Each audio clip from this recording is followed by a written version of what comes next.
ada kaum Hui dekat China ni Muslim Chinese zaman Silk Road di mana mereka daripada Arab pergi sampai ke China dan telah sebarkan agama kat negara China lah. So nak cari makanan Cina yang halal cari dengan diorang mesti ada. Assalamualaikum guys, welcome back to my channel Ming Mahawangsa. Kepada mereka yang belum subscribe, boleh tekan butang subscribe sekarang. Ok, hari ni ialah episod 3 Overland daripada Malaysia ke England. Sebelum ni aku telah cerita trip aku dekat Vietnam dan Laos. Dan hari ni aku akan cerita bila aku masuk daripada Laos ke China pula. So aku telah naik bas daripada Luang Prabang dan pergi ke China, South China, iaitu Kunming.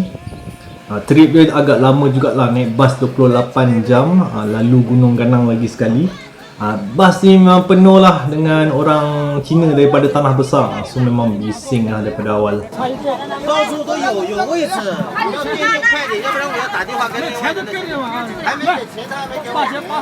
Sepanjang trip bas ni satu part lah aku agak culture shock juga apabila bas berhenti untuk nak pergi toilet. So tiba-tiba bas ni stop lah dekat celah Gunung Ganang mana entah. Semua yang nak pergi buang air keluarlah daripada bas. Dan lelaki aku tengok biasalah kencing kat tepi semak je kan. Tapi yang aku terkejut je bila aku nampak ada 2-3 perempuan yang pergi kat semak jauh sikit, tiba-tiba diorang buka seluar dan diorang kencing.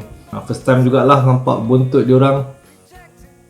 Bila sampai border Laos China je boleh nampak perbezaan yang teramat. Dekat China sangat moden dan besarlah dia punya border checking dia.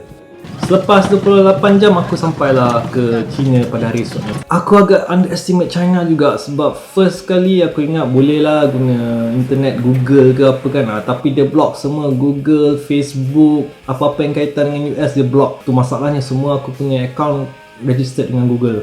Yang kedua, dia orang tak cakap English langsung. Signboard pun semua dalam tulisan Cina. Itu okey lagi, tapi bila aku nak cakap aku nak pergi tempat ni pun aku punya pronunciation pun salah. So memang aku communication breakdown, lost in translation dekat China ni. Nasib baik aku dah screenshot address couchsurfer aku ni dan juga aku banyak guna offline map. So biasanya sebelum aku pergi mana-mana aku dah prepare lah, just in case tak ada internet aku dah pin dekat offline map mana-mana yang aku nak pergi. So first thing aku sampai China aku lapar lah. So aku pergilah ke masjid. Biasanya bila kat Malaysia hampir semua Cina bukan Muslim. Tapi bila aku dekat China ni aku pelik lah. Dalam masjid tu semua orang Cina dan aku seorang je orang luar. So daripada sini juga aku belajar pasal ada kaum Hui dekat China ni Muslim Chinese. So ini berlaku masa zaman Silk Road di mana mereka daripada Arab pergi sampai ke China dan telah sebarkan agama kat negara China lah. Dan sekarang dia populasi dia seramai 10 juta. So nak cari makanan Cina yang halal cari dengan diorang mesti ada minoriti yang duduk dekat bandar tu. Aku jalan-jalan sendirilah sebab aku punya meeting dengan aku punya couchsurfer ni petang tu lah. Ni aku jumpa dengan Dan dengan Ana. Dia orang first time terima aku sebagai couchsurfer. So Ana dan Dan ni sangat baik. Dia terus bawa aku ke train station untuk beli tiket aku seterusnya ke Chengdu. So persepsi diorang terhadap Muslim agak tak baik juga sebab dari situ juga diorang telah cerita aku yang tahun lepas ada berlakunya terrorist attack dekat train station Kunming, di mana satu grup ni dia bawa keluar pisau pedang dan pergi sembelih slash orang lah sampai 31 orang mati.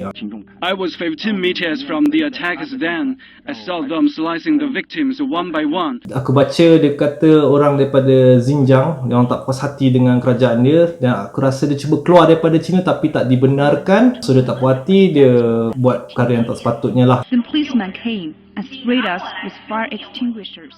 So dekat Kunming ni aku jangan sendirilah. Kita tak boleh nak mengharapkan yang kita punya couchsurfer ni, tour guide kita juga sebab dia mungkin busy time hari kerja dan kena respect lah rules dia orang. Contohnya dua-dua bekerja dan aku pun kena keluar lah pagi dan balik petang. Bila dia orang balik lah, takkan dia nak biar aku yang dia tak kenal duduk rumah dia orang. So Kunming ni terkenal sebagai Spring City. Dia 1900 meter above sea level. Dan antara maksud Spring City ni ialah bunga-bunga dia orang akan blossom lah sebab cuaca dia yang sangat sesuai. Dan setiap kali musim winter, seagulls daripada Russia akan berhijrah ke tempat ni.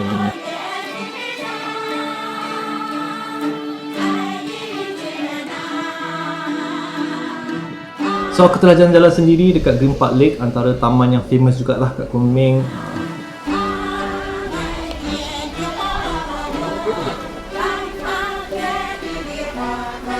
First thing yang aku discover juga dekat China ni yang aku suka tengok pada pagi lah, bila mana orang-orang semua keluar pergi bersenam. Dekat sini ada senaman aerobik, dekat sini tengah buat tai chi, dekat sini pula ada menari. Diorang ni memang suka menari lah.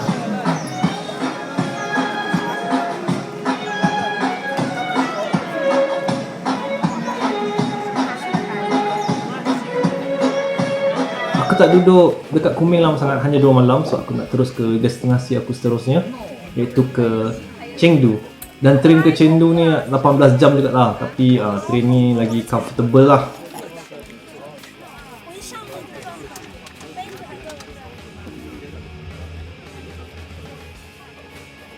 So bila aku sampai Chengdu je, ni first time lah aku rasa tak suka kepada bandar besar.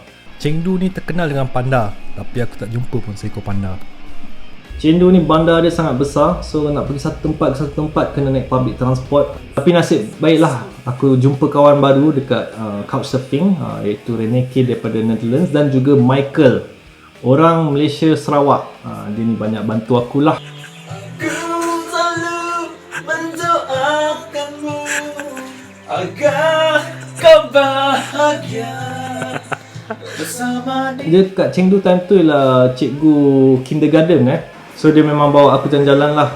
So memang dia usaha dan tunjuk aku lah mana makanan-makanan yang dibuat oleh orang Muslim yang sedap. Contohnya makanan orang daripada Xinjiang, kaum Uyghur, dan daripada kaum Hui.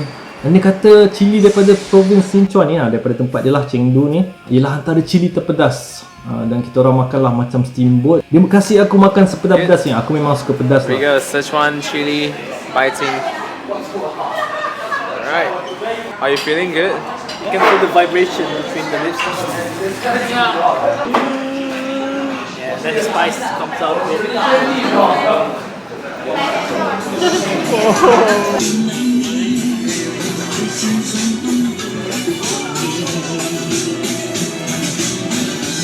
Biasanya bila aku travel ke sesuatu lokasi, aku tahulah tempat tu view dia macam mana. Tapi pasal sejarah dan culture, aku akan belajar sambil aku travel. So pada abad ke-20 ni, Mao Zedong lah dia punya figura yang terbesar di China ni. Dia adalah supreme leader dan pengasas parti Chinese Communist dan telah menjadi chairman sejak 1949 ke sampailah dia punya kematian pada 1976. Bagi yang menyokong dia, iaitu majoriti orang Cina dekat mainland lah, dia ni watak yang penting lah. Dia telah bawa Cina keluar daripada imperialism. Dia lah bapa pemodenan Cina dan telah buat Cina ni menjadi antara world power jugalah. Dan masa time dia juga, populasi Cina daripada 550 juta orang jadi sampai 900 juta orang. Dan bagi yang mereka tidak bersetuju dengan dia, dia ni dianggap sebagai diktator lah, macam Adolf Hitler. Dia kata dalam 40 ke 70 juta jugalah manusia terkorban oleh dia sebab kelaparan, dipaksa bekerja, execution sebab tak setuju ideologi dia, dan macam-macam lagi lah. Aku lama juga kat Chengdu, dalam 2 minggu lebih jugalah. Ni sebab aku tengah figure out macam mana nak pergi Tibet dan overland ke Nepal. Michael, dia juga recommend aku pergi ke hostel ni untuk tanya pasal info nak pergi Tibet ni lah. Apa yang aku dapat tahu, aku plan agak last minute jugalah, sebab trip ni perlukan permit. Aku perlu pergi dengan tour guide. Grup lagi besar, lagi murah lah kot. Dan perlu cari tiket train. Aku minta lah orang hostel ni carikan aku geng untuk pergi sana. Kat mana ni? Ni kat Chengdu. Best room in Chengdu. Best hotel. Best home. Kalau dapat cari kat Chengdu ni, best local service. Dan majoriti masa aku kat Chengdu ni, aku duduk dengan Michael lah. Michael pun tak pernah terima couchsurfer dan dia telah accept aku tidur kat atas queen bed dia bersama dia.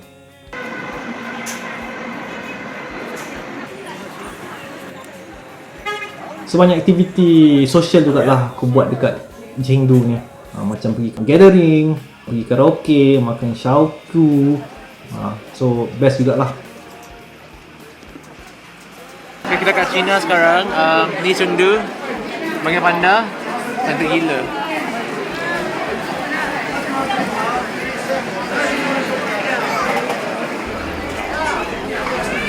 Kita kat China ni.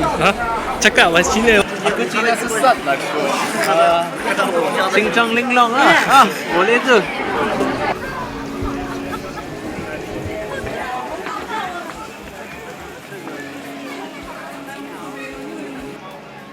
Dan aku telah jalan-jalan tourist spot juga, di mana masih ada tempat dia reserve sejak zaman King Dynasty lagi.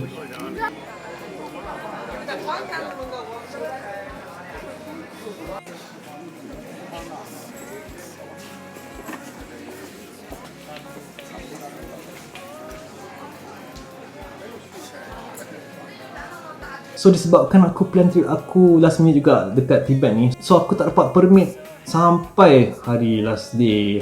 Dan diorang kata tiket train pun telah full, tapi diorang boleh dapat tiket black market. Ni di mana ada company-company yang dah beli tiket train awal lah dan jual dengan harga yang lagi mahal. Dan pihak hostel telah jumpa kat internet diorang yang nak pergi ke Tibet juga. Selain pada tu aku nak pergi kawasan Gunung Himalaya kan, aku tak prepare pun baju sejuk. Tapi Alhamdulillah banyak bantuan. Ada seorang minah daripada meeting Couchsurfing aku telah jumpa, dia telah point out aku yang kawan dia kerja dekat NGO di mana dia orang collect baju-baju sejuk dan kasih untuk free. Sampai sini lah cerita pengalaman aku di China, overland daripada Malaysia ke England. Dan video seterusnya aku akan cerita pengalaman aku ke Tibet, trip dalam train yang tercantik lah aku pernah lalui. Dan pengalaman-pengalaman yang luar biasa lah aku telah lalui. Antaranya aku pergi ke Everest Base Camp di sebelah Tibet. Dan terakhir sekali, kepada mereka yang belum, boleh tekan butang subscribe sekarang. Dan tekan juga butang loceng ni, dia akan bagi notification lah bila ada video baru. Terima kasih kepada mereka yang sentiasa follow video aku. Korang tak rugi apa-apa. Alright, goodbye guys.